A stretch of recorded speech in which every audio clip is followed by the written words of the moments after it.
Astaghfirullah. Assalamualaikum warahmatullahi wabarakatuh. Bihamdillahi wassalatu wassalamu ala rasulillah wa ala alihi wa sahbihi wa mawalah wa la hawla wa la quwwata illa billahi wa ba'du. Alhamdulillah, segala puja dan puji hanya milik Allah subhanahu wa ta'ala. Salat dan juga salam terhadiahkan kepada Rasul kita Nabi besar Muhammad sallallahu alaihi wa ala alihi wasallam. Pada malam hari ini biasa kita kajian rutin di Masjid Muhajirin, dan kita berdoa kepada Allah subhanahu wa ta'ala, semoga Allah menjaga kepada yang membangun dan juga memakmurkannya. Di sini ada Pak Irwansyah, jazakallah khairan.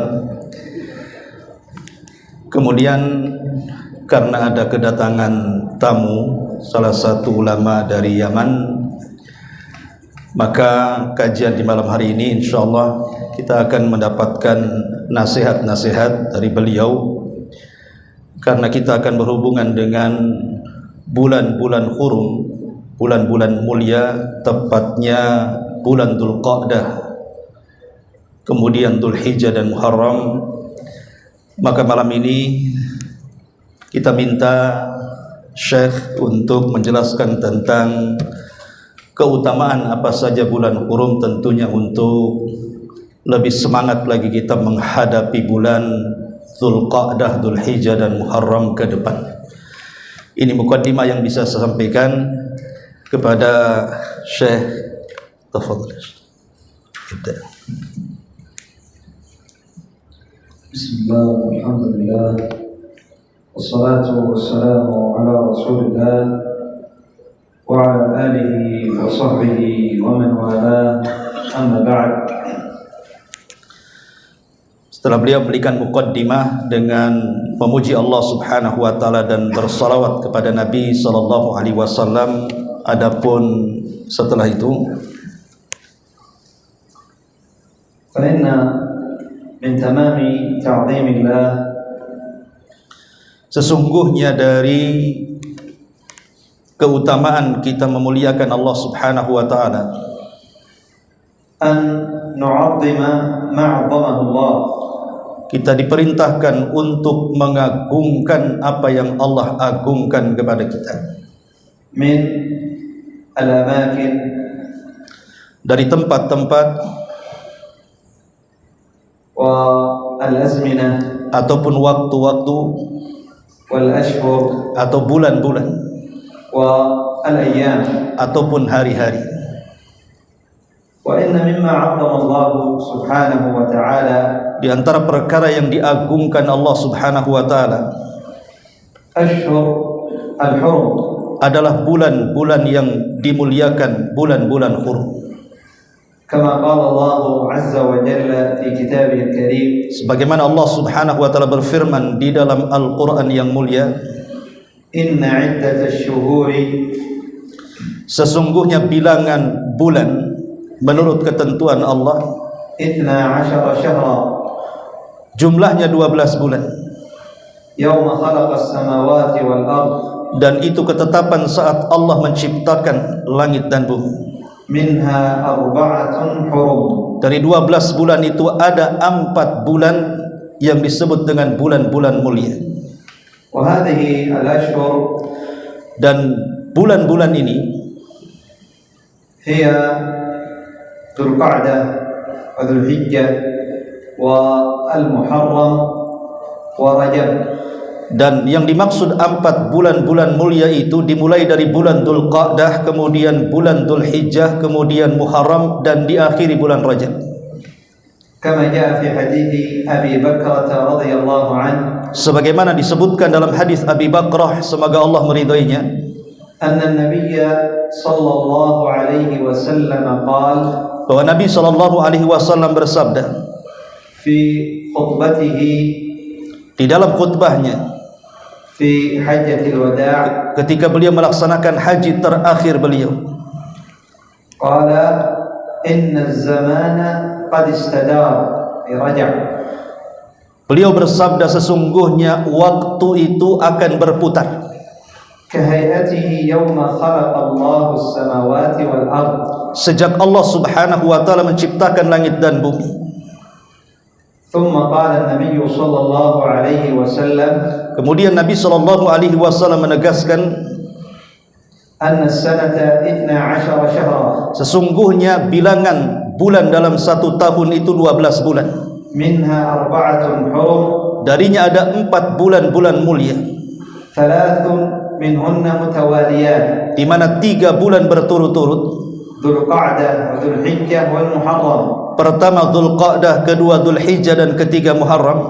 Qala wa Rajab Mudhar, Kemudian diakhiri dengan Rajab Mudhar, alladhi baina Jumada wa Sya'ban, yang terletak di antara tengah-tengah Jumadil Akhir dan juga bulan Sya'ban. Rajab Mudhar, Adapun pengertian Rajab kenapa disebut Mudhar, nusiba ila Mudhar, dinisbatkan kepada kabilah Mudhar. qila li'annaha kanat Dikatakan bahwa kabilah Mudhar a'zam qabilah atau yani afdal qabilah tu'azzim syahr Rajab, adalah kabilah yang paling mengagungkan terhadap bulan Rajab. fa Mudhar qabilah min qabail al-Arab, Adapun Mudhar adalah suku dari suku-suku Arab. فالله عز وجل يختار ما يشاء, Dan Allah Subhanahu wa taala terkadang memilih sesuatu itu sekehendaknya. كما قال قتادة رحمه الله تعالى, Sebagaimana Al-Imam Qatadah rahimahullahu taala mengatakan, إن الله اصطفى من الملائكة رسلا, sesungguhnya Allah Subhanahu wa taala telah memilih dari sekian banyak malaikatnya satu malaikat. ومن البشر رسلا, Begitu juga dari seluruh manusia satu manusia mulia. ومن الأماكن أيضا اصطفى أماكن معظمة, Ataupun tempat-tempat dari sekian banyak tempat Allah tentukan ada satu tempat yang mulia, كمكة والمدينة, seperti kota Mekah dan kota Madinah. واصطفى من الأشهر أشهرا معظمة, Begitu juga Allah Subhanahu wa taala memilih dari sekian banyak bulan itu bulan-bulan mulia. كما اختار هذه الأشهر الحرم, Sebagaimana Allah Subhanahu wa taala telah memilih bulan-bulan yang mulia itu adalah bulan-bulan hurum. والأشهر الحرم من شريعة إبراهيم عليه الصلاة والسلام, Sesungguhnya kemuliaan bulan-bulan hurum itu sudah disyariatkan sejak zaman Nabi Ibrahim alaihi salatu wassalam. فلذلك كان العرب يعظمونها. Oleh karena itulah maka kenapa bangsa Arab mengagungkan bulan-bulan tersebut قبل مبعث النبي صلى الله عليه وسلم, jauh-jauh sebelum Allah Subhanahu wa taala mengutus nabinya alaihi salatu wassalam. فكانوا لا يقتتلون فيها, Bahkan mereka tidak berani berperang di bulan-bulan hurum itu. بل إن الرجل يجد قاتل أبيه, Bahkan kalau seandainya ada seseorang yang membunuh ayahnya, فلا يمد إليه يده, tidak mungkin membalas dengan tangannya. كما قال ذلك ابن كثير رحمه الله تعالى. Sebagaimana hal itu ditegaskan oleh Imam Ibnu Katsir rahimahullahu taala.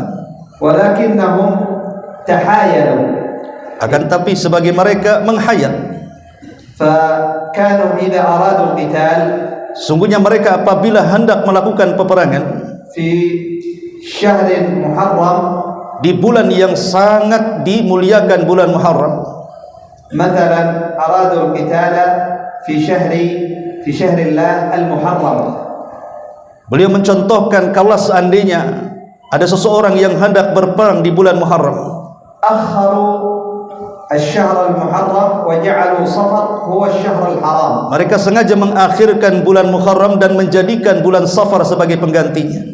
فأحدثوا القتال في شهر الله المحرم, Maka sengaja mereka melakukan peperangan di bulan Muharram. لكن بعد أن استبدلوا, Tapi setelah mereka لكن بعد أن استبدلوا شهر صفر بدل محرم فجعلوا الشهر الحرام شهر صفر. Tetapi setelah mereka menggantikan bulan Muharram di bulan Safar. فلذلك يقول الله عز وجل, oleh karena itulah Allah Subhanahu wa taala berfirman dalam Al-Qur'an في صفة هؤلاء, ketika mensifati mereka, إنما النسيء زيادة في الكفر, sesungguhnya pertukaran bulan itu menambah kekufuran, يضل به الذين كفروا, semakin menambah kesesatan mereka. يحلونه عاما ويحرمونه عاما, Mereka menghalalkan satu tahun dan mengharamkan tahun yang lainnya. فمع جهلهم وكفرهم dan kekufurannya, لكنهم كانوا يعظمون هذه الأشهر, tetap saja mereka mengagungkan bulan-bulan haram itu.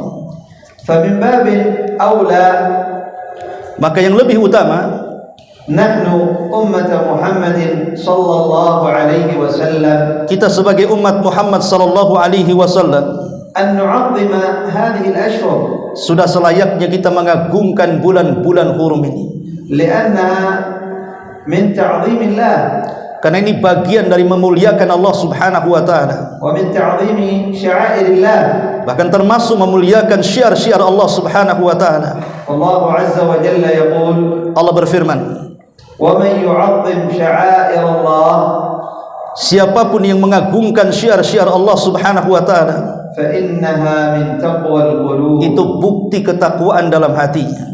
ويقول الله عز وجل أيضا, Dan Allah Subhanahu wa taala juga berfirman, ومن يعظم حرمات الله, barang siapa yang memuliakan keharaman-keharaman Allah Subhanahu wa taala, فهو خير له عند ربه. itu lebih baik bagi kalian di sisi Allah Subhanahu wa taala.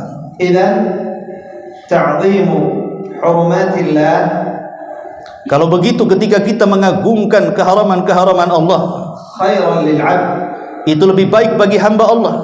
وتعظيم شعائر الله Dan mengagungkan syiar-syiar Allah سبب للتقوى, menjadikan sebab kita menjadi hamba-hamba Allah yang bertakwa, وسبب للقرب من الله عز وجل, bahkan menjadikan sebab kita lebih dekat dengan Allah Subhanahu wa taala. وإنما حرمت هذه الأشهر, Sesungguhnya dimuliakan bulan-bulan ini, أي جعل الله عز وجل هذه الأشهر أشهر محرمة, yakni ketika Allah menjadikan bulan-bulan ini menjadi bulan-bulan mulia, كما ذكر أهل العلم sebagaimana para ulama mengatakan, أن الثلاثة الأشهر sesungguhnya 3 bulan, ذو القعدة وذو الحجة والمحرم, dimulai daripada bulan Dzulqa'dah, kemudian bulan Dzulhijjah, kemudian Muharram, هي أشهر الحج, itu masuk pada bulan-bulan haji. فشهر ذو القعدة لأجل أن يقفوا عن القتال قبل الحج بشهر, Karena bulan Dzulqa'dah itu terlarang padanya perang untuk menghadapi bulan haji. فيسافر الرجل من بلاده للحج وهو آمن, Sehingga orang-orang yang safar dari negerinya ke negeri Mekah untuk haji, dia merasa aman karena tidak ada peperangan. وأما شهر ذو الحجة ففيه أعمال الحج, Adapun di bulan Dzulhijjah setelah Dzulqa'dah, memang disitulah syariat haji disyariatkan. وأما شهر الله المحرم Adapun bulan Muharram, فهو من أجل أن يرجع الحاج آمن حتى يصل إلى بلده, semoga orang-orang yang melaksanakan haji itu pulang ke tempat-tempat tinggal mereka merasa aman. لأنه معروف أن العرب كان بينهم قتال, Karena sesuatu yang sudah diketahui dahulu, orang-orang Arab itu suka perang. فلذلك جعلت هذه الأشهر, Oleh karena itulah maka Allah jadikan bulan-bulan ini لأجل أن يحج الناس, supaya manusia bisa haji dengan tenang. وأما شهر رجب Adapun bulan Rajab فهو في نصف السنة, terletak di pertengahan bulan, di pertengahan tahun, لأجل أن يعتمر الناس في هذا الشهر, supaya manusia-manusia bisa berumrah di bulan itu. وهم آمنون Mereka merasa aman ketika umrah, على دمائهم وأموالهم. baik terhadap darah mereka atau harta-harta mereka. إذن فالواجب علينا أن نعظم هذه الأشهر. Maka kewajiban bagi kita sudah barang tentu harus memuliakan bulan-bulan ini. ولا يكون أهل الجاهلية Jangan seperti orang-orang jahiliyah, أفقه منا، lebih paham dibandingkan kita. فقد كانوا يعظمون هذه الأشهر. Mereka sangat memuliakan bulan-bulan ini. فمن تعظيم هذه الأشهر Di antara kemuliaan bulan-bulan ini, أن يكثر العبد فيها من الطاعات. seseorang hendaklah memperbanyak ketaatan diri kepada Allah Subhanahu wa taala. وأن يستقل، يكون قليل المعاصي، يبتعد عن المعاصي. Kalau bisa menyedikitkan maksiat atau kalau bisa menjauhkan diri dari maksiat. لأن أجر الطاعة فيها يعظم ويزاد. Karena orang yang melakukan ketaatan pahalanya akan ditambah Allah Subhanahu wa taala. وذنب المعصية أيضا يضاعف. Bahkan dosa orang yang melakukan maksiat pun akan dilipat gandakan di dalamnya. وليس معنى هذا Bukan berarti maksudnya kita أن بقية الأشهر لا بأس نترك الطاعة، bahwa bulan-bulan selain bulan-bulan haram kita boleh meninggalkan ketaatan, أو أن نتساهل في فعل المعصية، atau memudah-mudahkan untuk melakukan kemaksiatan kepada Allah. لكن بما أن الله لأن الله عظم هذه الأشهر. Akan tapi ketika Allah Subhanahu wa taala sangat mengagungkan bulan-bulan ini, فينبغي علينا أن نعظمها، maka sudah semestinya kita mengagungkannya juga. كما تقدم معنا Sebagaimana sudah kita jelaskan di awal, أن من تعظيم الله bagian daripada memuliakan kemuliaan Allah Subhanahu wa taala, تعظيم ما عظمه. memuliakan apa yang Allah muliakan. فقد عظم هذه الأشهر. Allah sudah memuliakan bulan-bulan ini. فإذا كنا صادقين في تعظيم الله عز وجل، Kalau kita memang jujur dalam hati kita, kita mengagungkan syiar-syiar Allah, فينبغي علينا أن نظهر هذا الصدق. maka sudah kewajiban bagi kita untuk betul-betul memurnikan kejujuran hati kita. فنحترم هذه الأشهر. Kita harus memuliakan bulan-bulan ini. وكلما كان العبد Setiap seorang hamba, أكثر تعظيما لله، setiap seorang hamba lebih banyak mengagungkan Allah Subhanahu wa taala, فإنه يزداد تعظيمه لهذه الأشهر. maka sudah semestinya dia akan lebih mengagungkan kepada bulan-bulan ini. إذن فهذه الأشهر مما ينبغي لنا Maka sudah seyogianya bagi kita terhadap bulan-bulan mulia ini أن نكثر فيها من الطاعات والعبادات. memperbanyak ketaatan diri kepada Allah dan juga ibadah kepadanya, صيام، baik berupa puasa وصلاة، ataupun salat, صدقة، sedekah, ذكر لله عز وجل. berzikir kepada Allah Subhanahu wa taala. وفيها أي في هذه الأشهر Dan sesungguhnya di dalam bulan-bulan ini مواسم الطاعة، adalah musim dari musim-musim ketaatan. فهي 3 أشهر، أشهر الحج. Dan ketiga bulan itu adalah termasuk bulan-bulan haji. والحج الركن الخامس من أركان الإسلام. Sementara haji satu di antara rukun 5 dari rukun-rukun Islam. ومعروف فضل الحج. Dan kita semua tahu bagaimana kemuliaan haji. من حج، قال النبي صلى الله عليه وسلم، Nabi SAW bersabda tentang kemuliaan haji, من حج barang siapa yang berhaji, فلم يرفث ولم يفسق، dia tidak melakukan kefasikan atau mengeluarkan kata-kata kotor, رجع كيوم ولدته أمه. maka kembali ke daerahnya seperti anak yang baru dilahirkan. والنبي صلى الله عليه وسلم يقول في شهر الله المحرم، Dan Nabi SAW juga menegaskan di dalam bulan-bulan hurum ini, أفضل الصيام menyebutkan tentang adanya kemuliaan puasa بعد رمضان setelah Ramadan Syahrullah al-Muharram. adalah puasa di bulan Muharram. Wa fi aidan syahr Dzulhijjah. Bahkan di dalam bulan-bulan hurum juga ada bulan Dzulhijjah. Al-ashrah al-ayyam. 10 awal bulan Dzulhijjah. Allati aqsama Allah azza wa jalla biha fi kitabih. Allah jadikan sumpah di dalam Al-Qur'anul Karim. Wa في هذه الأيام هي أفضل أيام السنة. Bahkan hari-hari di 10 awal bulan Dzulhijjah adalah hari-hari termulia dari hari-hari dalam satu tahun. وفي هذه الأيام اليوم المشهود. Bahkan di hari-hari 10 awal bulan Dzulhijjah itu ada satu hari yang disaksikan. وهو يوم عرفة. Hari itu disebut hari Arafah. هو فيه الفضل لمن كان واقف في عرفة. Di mana hari Arafah itu memiliki kemuliaan bagi orang yang bisa berwukuf di Arafah. وأيضا في ذلك اليوم الفضل لمن لم يقف في عرفة. Bahkan kemuliaan bukan hanya bagi orang-orang yang wukuf di Arafah saja. فقد عوضه الله عز وجل بالصيام. Allah telah gantikan orang-orang yang tidak bisa wukuf dengan cara berpuasa. فصيام يوم عرفة يكفر ذنوب السنة الماضية والمقبلة. Bahkan kalau seseorang berpuasa di hari Arafah, bagi orang yang tidak berwukuf akan mendapatkan pahala, digugurkan dosanya setahun yang telah berlalu dan setahun yang akan datang. فمن رحمة الله عز وجل, termasuk dari kasih sayang Allah, أن أشرك في هذا اليوم الفضل, di mana Allah Subhanahu wa taala bersyirikatkan keutamaan ini بين من حج ومن لم يحج. baik orang yang haji atau yang tidak haji.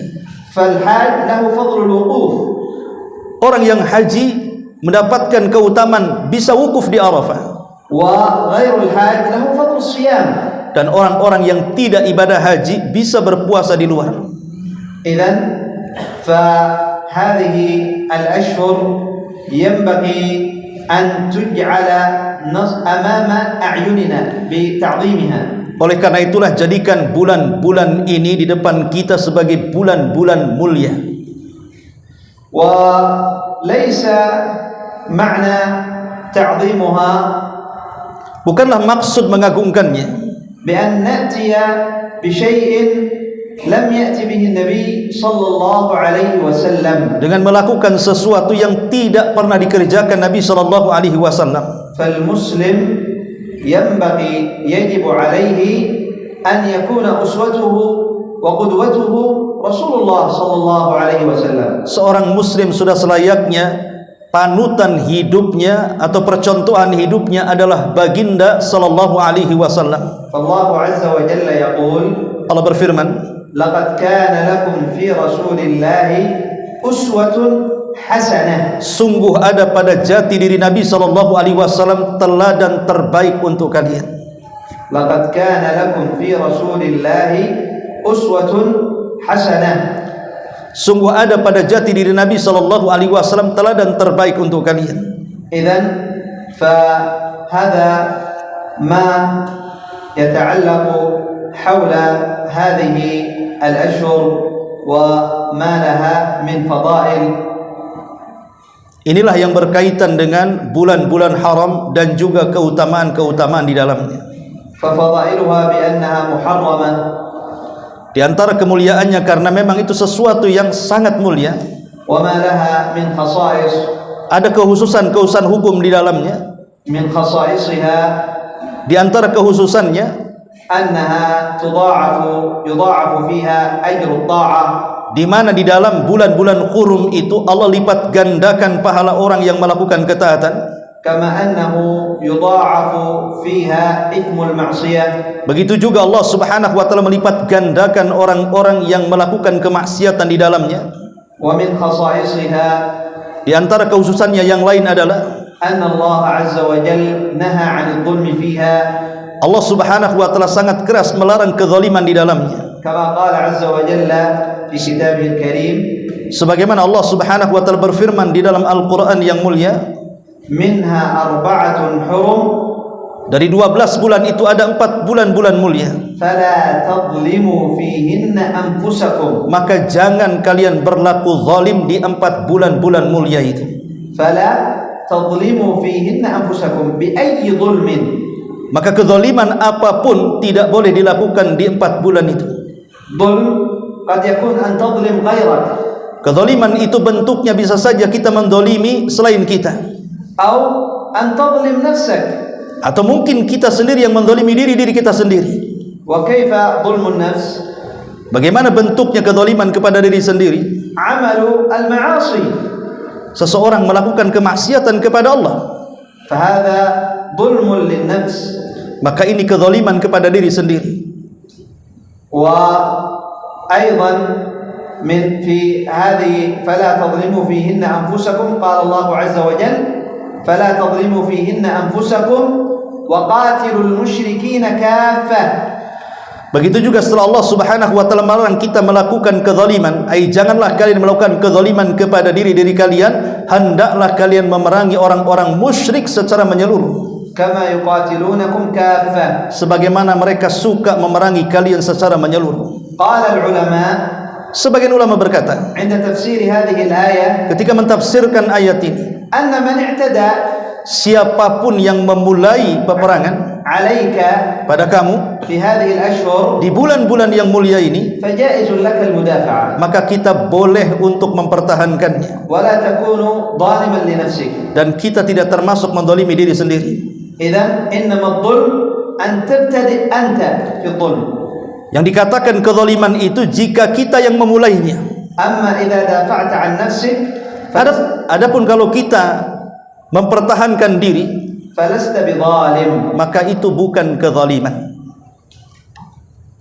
Wa qad intahayna yani min dhikri khasa'is atau ba'd khasa'is hadhihi al-ashhur.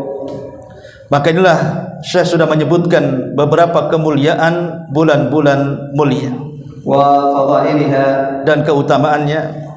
Fa as'alullah 'azza wa jalla, maka Syekh meminta kepada Allah Subhanahu wa taala an yanfa'a bi hadhihi al-kalimah, mudah-mudahan kalimat singkat ini bermanfaat bagi kita semuanya. Al-mutakallim awwalan, bagi yang berbicara secara khusus, thumma as-sami'u thaniyan, kemudian antum yang mendengarkan secara umum. Wa as'alullah 'azza wa jalla, dan kita meminta kepada Allah Subhanahu wa taala an yarzuqana 'ilman nafi'a, agar Allah Subhanahu wa taala memberikan rezeki kepada kita ilmu yang bermanfaat, wa 'amalan shalihan, dan amal yang baik, wa an yarzuqana, dan Allah al-khatimah al-hasanah, dan Allah Subhanahu wa taala memberikan rezeki kepada kita dengan akhir yang baik. Innahu waliyyu dzalika wal qadiru 'alaihi, dan Allah adalah wali kita dan Dia bisa melakukan segalanya kepada kita. Ya, itulah diantara nasihat ini. Sebenarnya bukan kajian, karena biasa kita 1 jam, ini anggap saja kultum ya, kuliah terserah antum. Maka mudah-mudahan ada manfaatnya, tapi kita ada tanya jawab di sini. Mungkin bagi jemaah sekalian yang ingin bertanya, silahkan. Mungkin ada jemaah yang mau bertanya. Mungkin tidak berkaitan dengan tema juga tidak ada masalah. Mungkin saya bisa menjawabnya.